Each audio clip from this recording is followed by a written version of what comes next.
So we're standing looking at the huge mouth of the casting arch, and we're going to go inside now and have a look.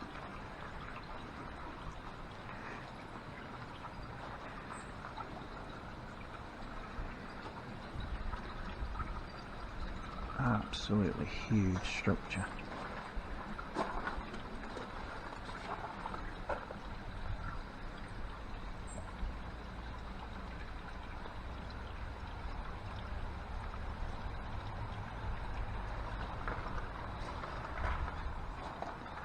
And then we'll look up and up and up to the top.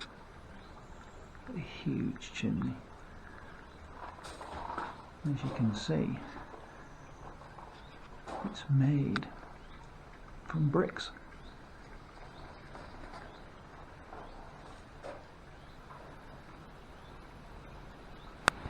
So now we're looking down at the wheel pit. You can see the water still running up the side of the furnace.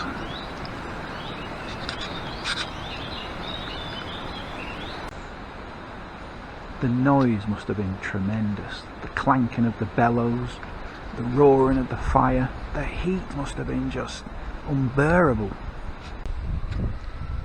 It's hard to imagine a huge water wheel here turning, and in this pit here there would have been two weighted levers that powered the bellows that blew the air into the furnace, and it would have been running probably 24 hours a day.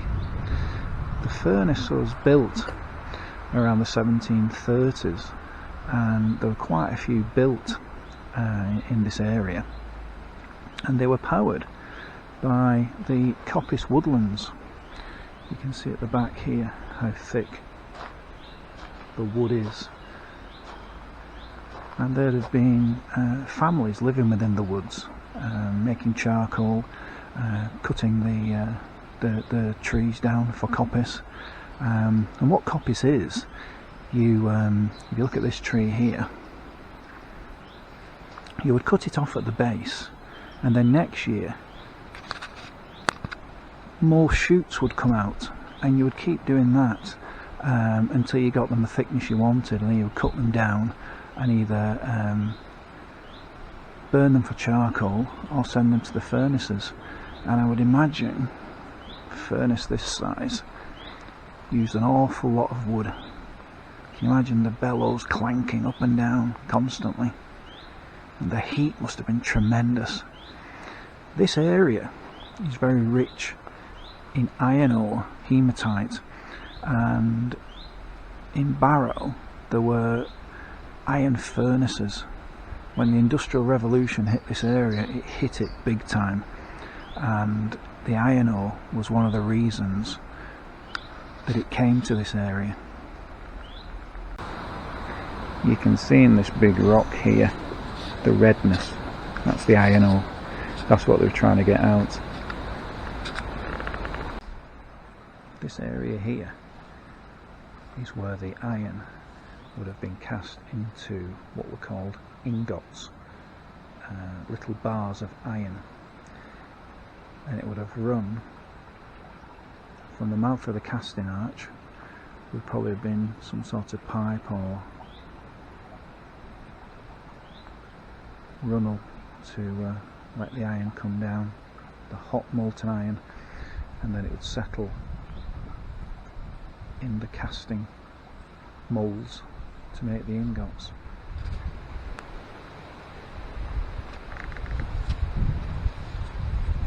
Now this is where one of the men would have pushed a wheelbarrow filled with charcoal all the way up here, and this door wouldn't have been here at the time, but we can have a peep inside, and he would have tipped the charcoal down the hole to feed the furnace.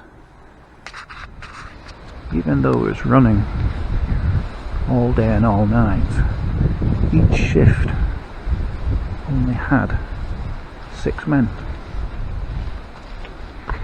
which for something this size is incredible. Must have been very, efficient at what they were doing. Oh, modern drain pipe. Let's have a look.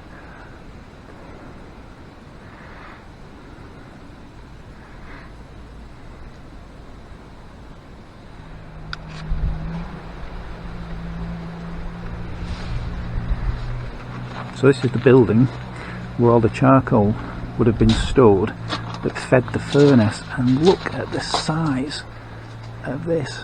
It's huge. Blimey.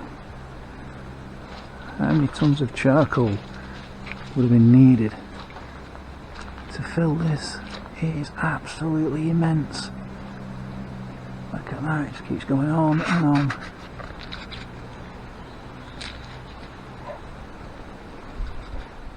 As I said earlier, the furnaces were always situated near coppice woodlands, and usually the local coppice woodlands around here tend to be hazel, and it was a massive industry at the time because these furnaces needed to be fed 24 hours a day. I can imagine the appetite of one of these was voracious, so it was a big industry at the time.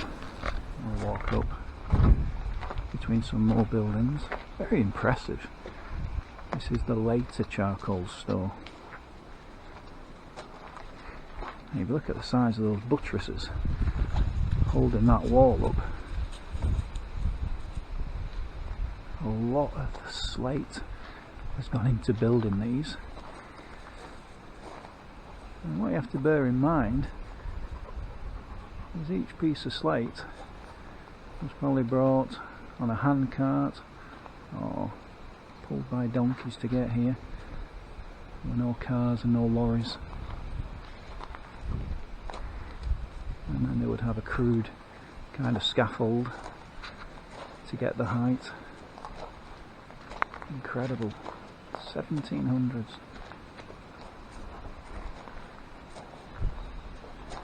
So to sort of put this into context, this was built before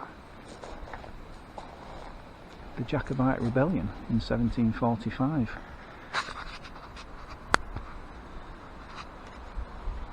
It's fantastic. So you can imagine a big slate roof on top of here.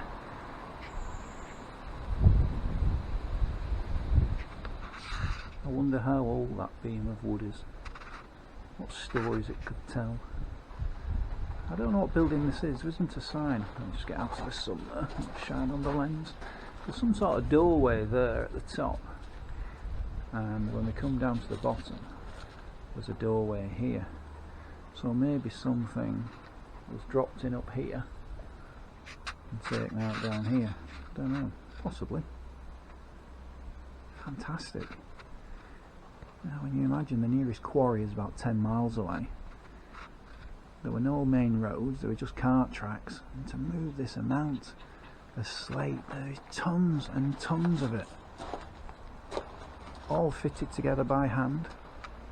That would have been a job in itself, building the things. Incredible, incredible structures. Look at the size of that wall, how tall it is. It must be 40 feet high, and every piece has been laid by hand. It's just incredible.